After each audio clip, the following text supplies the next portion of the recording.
Salam aziz vatandaşlar, aziz eldaşlar, şuun hatira güni, çünkü Aşgabat yer titremesinde bir neçe vatandaşlarımız vefat boldy.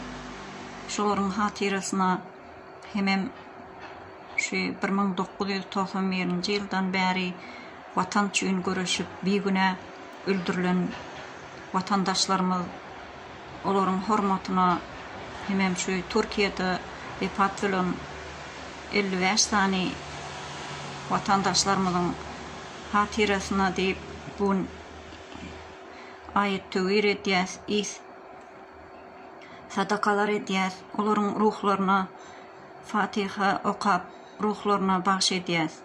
Aziz eldaşlar, şu vatandaşlarymyzyň yatan yerleri ýakty bolsun, jaýlary jennetden bolsun, şu edýän aýet töwürlerimiz ruhlaryna barsyn diýip dilek edýäs.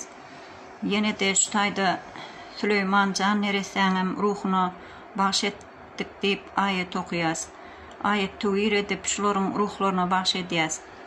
Allah can yatan yerler ýakty bolsun, imanlar hemra bolsun, watan üçin can beren biýgüne insanlarymyzyň yatan yerler ýakty bolsun, arzulary hasyl bolsun, nesip bolsa täze Türkmenistanymyzda az giňişleýin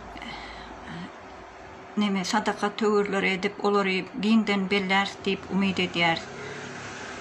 Allah can hepimiziň edýän dua dileklerimiz kabul bolsun. Hemişe yurdumuzda dünýäň ýüzüne parahatçylyk hökm sürsin. Sağ salamat yurdumuzy ele alıp täze Türkmenistan gurup ählimize toýly tomaşaly günlerde diýdarlaşmak nesip etsin. Öýleriňize, ýürekleriňize saglyk aziz vatandaşlar.